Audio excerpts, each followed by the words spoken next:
virtualization strategy.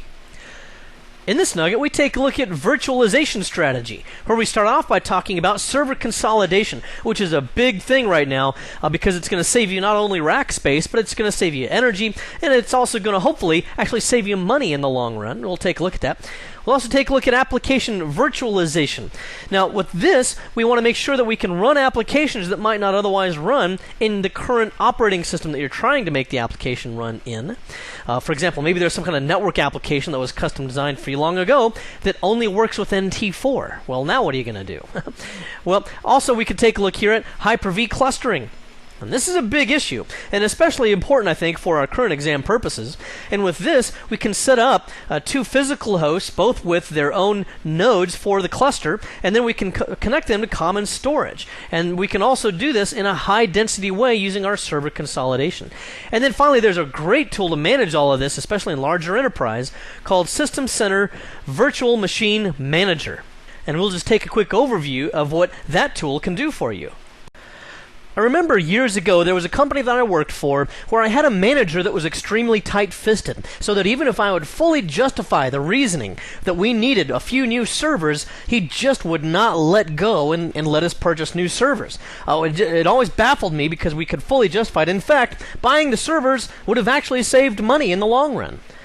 I later found out exactly why he would not approve those expenditures. He actually had the money, but he got paid bonuses based on the amount of money that he saved. So that's why he never let us purchase any new server hardware.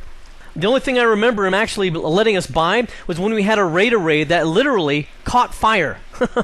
So there you go. That was the only time we could actually buy any new hardware. It didn't really catch on fire like flames. It was smoke pouring out of it, and the whole room was filled with that horrible electronic smell and everything. Well, you may have the same experience with your administrators or your bosses. It may be that they're also very tight-fisted. Maybe you've tried everything. You've tried taking them to free lunches. You've tried buying them gift certificates to the Outback, which, by the way, is my favorite restaurant. And if you want to send me a gift certificate, I'd sure appreciate it. Anyway, you've tried all kinds of things like that. You've tried Jedi mind tricks to no avail. You've even tried hypnotism. Maybe it hypnotized him into eating an onion thinking it was an apple. And yet when you said, buy new server hardware, the guy just snapped out of it, convulsed, and fell on the floor. And that was the end of that. Well, thankfully, we may have Hyper-V to the rescue for that, because you might not need any more new server hardware, at least not as much as you would have. You see, with things like VMware, and in particular Hyper-V, which is what we're about to talk about here, we can use something called server consolidation. And this is a great benefit to us because the hardware that we have nowadays is comparatively very powerful compared to what we've had in years past. I mean, in years past, you'd have to have a separate server for every service you wanted to run, pretty close to a separate one. You'd have to have a DNS server. Then you'd have to have a DHCP server. Then you'd have to have a Win server. Then you'd have a mail server. Well, and of course, some of those roles you might be able to combine together, maybe DNS plus Active Directory or something like that. But even if you were to do that, a lot of the server hardware is really way overpowered. So if you've got a single DHCP server, most processors now are dual or quad core, then it's probably, maybe it's 3 gigahertz. It's probably barely using a fraction of its total CPU capability.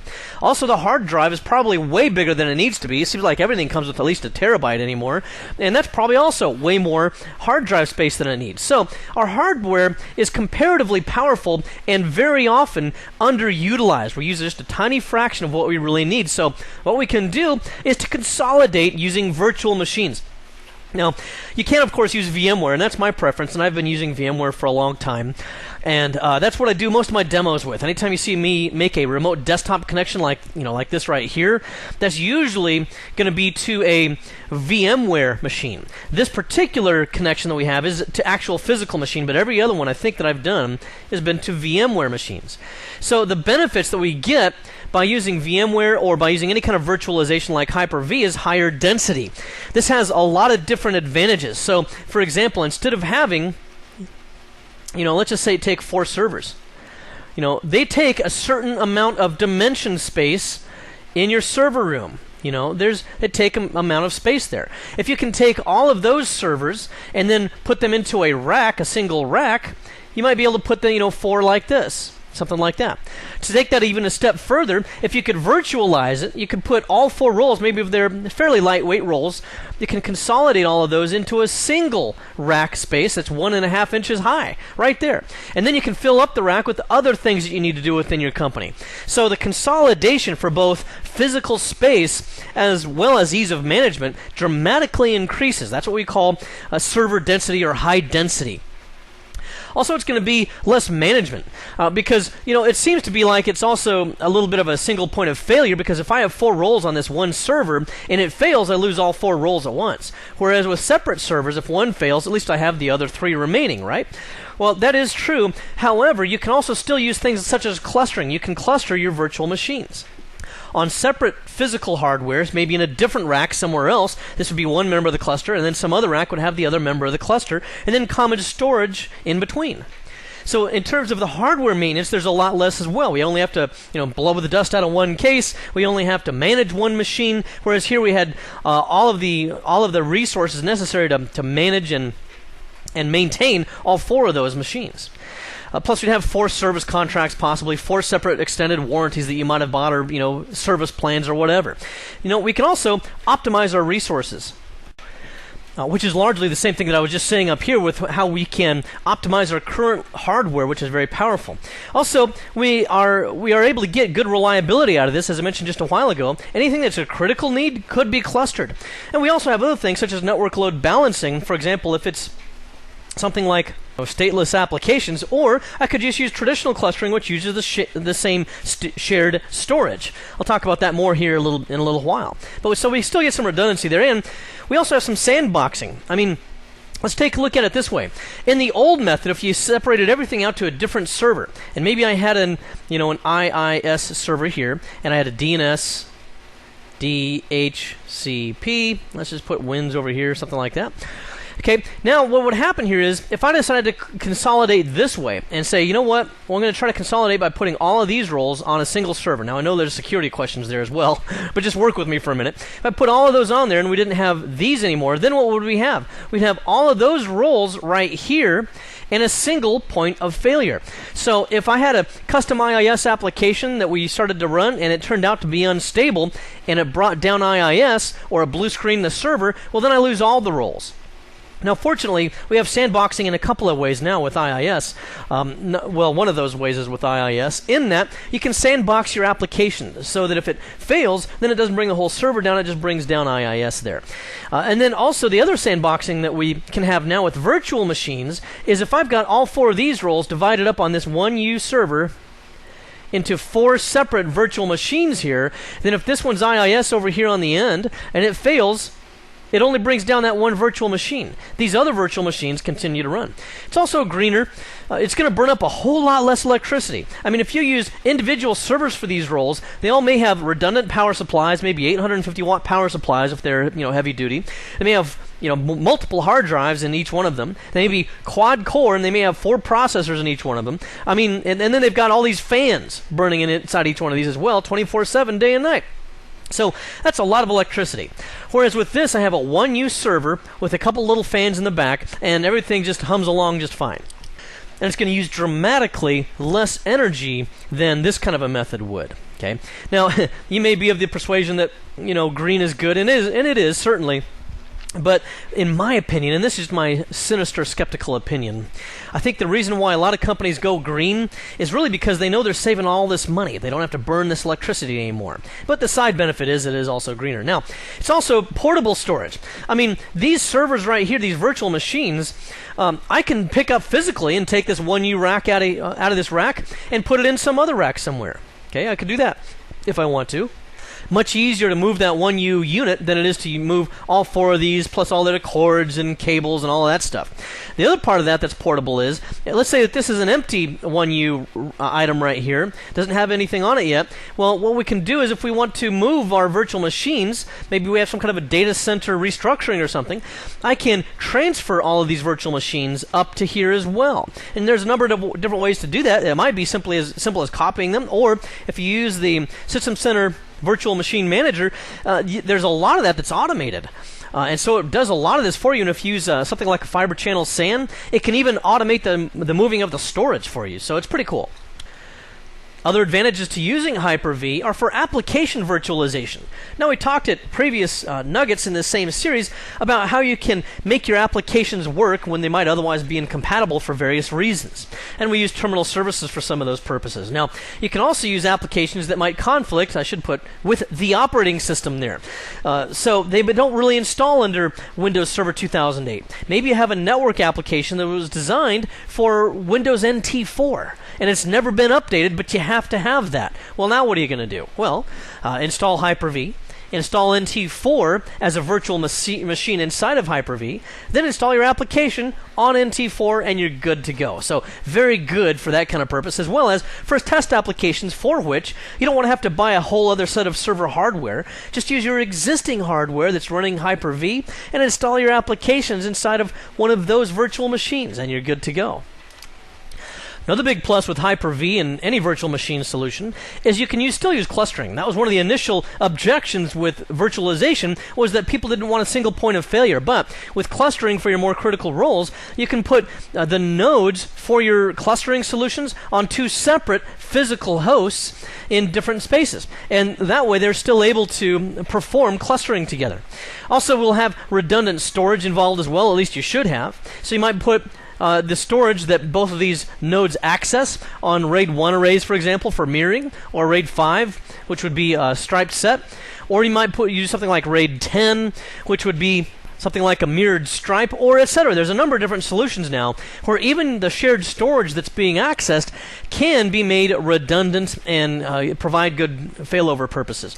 Also, you might want to consider using pass-through. This is just a term that's kind of come out in recent years.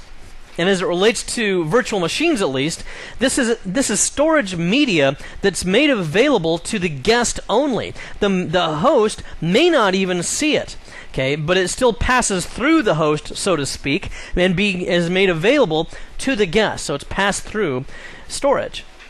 And one of the advantages of using a pass-through solution is that it could avoid potential disruption. Now, you probably have other mechanisms in place to prevent this kind of thing from happening anyway. But let's say here that I've got, my host right here, and inside of my host I've got virtual machine applications here that are going to access some kind of storage array out here. Okay, some kind of hard drive storage array. That'll be my my redundant storage of whatever type it is. Now, if I make it so that my physical host machine here can also see the same storage, then what happens if someday, another administrator comes in here and says, oh, you know what? I need to carve a space out of this storage here and make a new partition for some other purpose. Well, that could severely compromise or affect your virtual machines that are also using this storage potentially.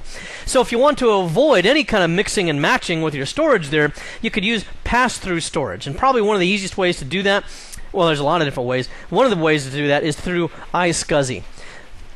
Now, if you're not familiar with iSCSI, you've actually seen it already in this series, possibly without even realizing. I can't remember if I mentioned it or not, but when I did my clustering nugget here that we talked about a little while ago, the shared storage that we were using there was using an iSCSI storage space.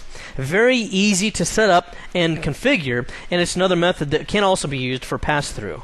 And it's optimized for network storage. So if you have a SAN of some type, storage attached storage area network, then you can use that to carve out space using iSCSI. And the advantage there is it doesn't have to be for just a virtual machine, but whatever host is accessing that targeted storage space will be able to handle it as if it were locally attached SCSI storage, only it sends the SCSI commands over the network instead of a SCSI cable.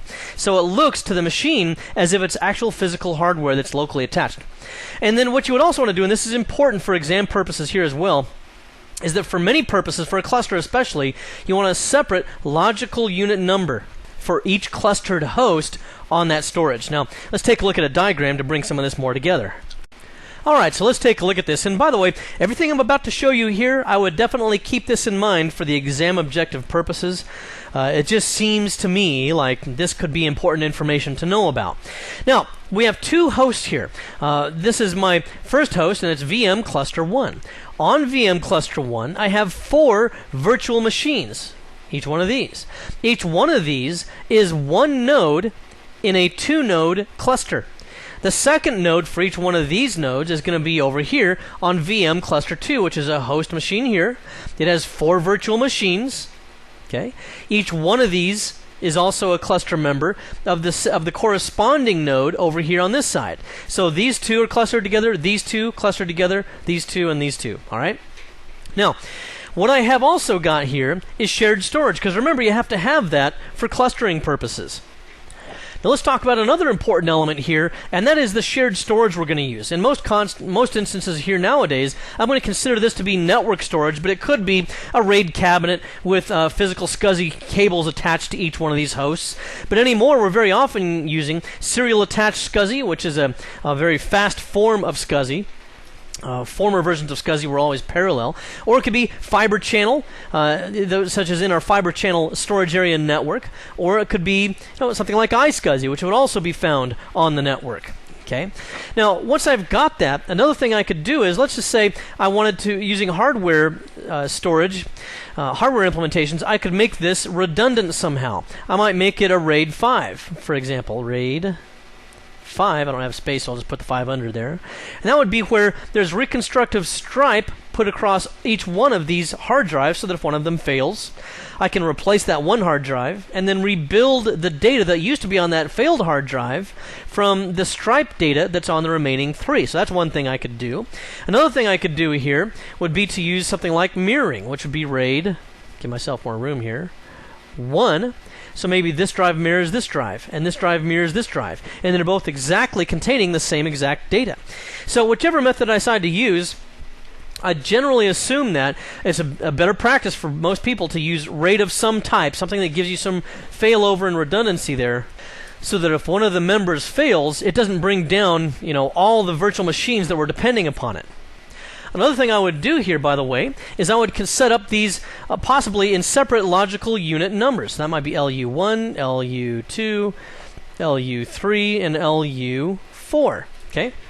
And that way I could then assign each one of these members to one of the cluster nodes. So maybe this node here accesses LU1, and then this node here also accesses LU1. That's their shared storage. This one is 2, and you get the idea. This one here is 2, and boy, it's getting kind of messy. But you get the idea. Each one of these nodes will then handle their own logical unit number, and they will share that storage between the two of them. And that way, if we the other thing that we could have done there was you could have made this whole thing just one gigantic storage space. A single LUN. Okay. And if we had done that, then we could potentially have different virtual machines interfering with each other, and they might not have dedicated pass-through storage. So having cleaned up here, let me summarize again what we would have here. We would have an iSCSI device in this instance, in my example, that will contain 4 logical unit numbers, okay, and it will be mapped to 4 volumes on one RAID array, so that each corresponding node on both halves of the cluster can access each one of these disks. Next, let's go ahead and talk here about the System Center Virtual Machine Manager, or SCVMM. You got to abbreviate that somehow with as many syllables that are up there. What we have with this is it's pretty much an enterprise tool because it can handle a huge number of virtual machines. In fact, handles up to 8,000 guests and 4,000 hosts. So this is going to be a much easier and simpler way to be able to conceptually see all of your virtual machines and manage them. Also, SQL is going to be required because that's how it keeps track of all the configuration data. It's going to make it much easier to move your virtual machines if you ever have a restructuring or something like that. If you also have a fiber channel SAN especially, because what happens with this is then you just decided to move it to different hardware and it automatically causes the fiber channel SAN storage to follow the new destination. So it's very easy that way. The virtual machine management delegation is also possible. So if I have a virtual machine where I want someone to have full control over it, but I don't want to make them a domain admin or something in the entire domain, I have the delegation capabilities there. And also, I can migrate a physical machine to a virtual machine. So for example, maybe I've got a DHCP server and a Win server that's on physical hardware, and I want to put them into virtual machines, but I don't want to have to install a new version of Windows Server 2008, then install the appropriate roles or features, then go ahead and configure it and set up my scopes and all of that. Instead, I can just take scvmm and convert the physical machine, and it saves it into a virtual machine file, similar to like imaging, only the destination would actually be for a virtual machine. And then we have capacity planning here as well, where you put into it the kinds of hardware capabilities you have, and it will spit out for you results about how many virtual machines a given server can handle and all that sort of thing. So very, very useful to use scvmm. All right, let's go ahead and take a look here at how to set up Hyper-V. With this, what I'll need to do is I'll go to my roles, and I'll have to choose to add this as a role. And then I'll go ahead and click on Next, and then I'll choose Hyper-V. Now, this may be where it stops you right away, because in order to be able to install Hyper-V, it has to do that on machines that have processors that are capable of virtualization, and that's a feature that may have to be turned on in the BIOS.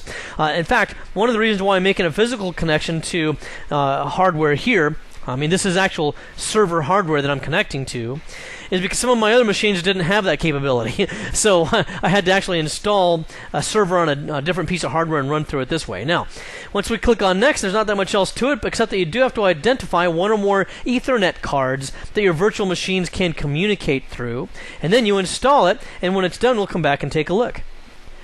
Now, of course, at this level again, you may already be familiar with Hyper-V and some of the basic configurations, but just in case you're not, we'll go ahead and take a look at some fundamentals over here, and we'll identify some of these different items. First of all, you can import virtual machines if you already have a VHD file, which is the hard drive file, and some other accompanying files that make up a virtual machine. There's the Hyper-V server settings. This would be useful, for example, to identify the locations for your hard drive and your virtual machines. Your keyboard is very useful for this as well, so because there's certain like Windows keyboard combinations you can keep on the virtual machine or the physical computer. I keep mine on my physical computer for my preferences. And some other things like this. So that's where you set up some of the basics of working with your virtual machine. What we can also do is to edit the virtual network manager. This is kind of cool because it goes a little bit of a step beyond certain other products. With this one, we can choose to create a new virtual network, and we can make it external, internal, or private. Okay, or we can use our existing network card, but we can also enable VLAN identification with this as well, and we could just set it up on a VLAN if we wanted to dedicate it to only that virtual network.